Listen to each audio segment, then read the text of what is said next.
Pre mňa to bol strašný šok. V budove zrazu čierne postavy so zbraňami, kričia.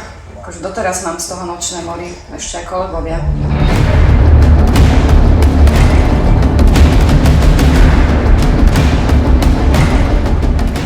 Politici nastupujúci v roku 2020 sľúbili boj proti mafii a veľká časť obyvateľstva sa naozaj na vyšetrenie mnohých podozrení tešila.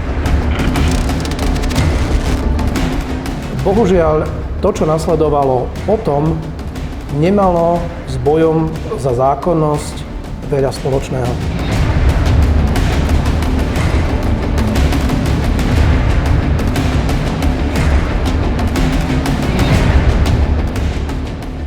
Štát potrebuje vyšetrenie akýchkoľvek podozrení, akýchkoľvek. Na to ale treba funkčnú políciu a funkčné súdnictvo. Nie chaos v bezpečnostných zložkách.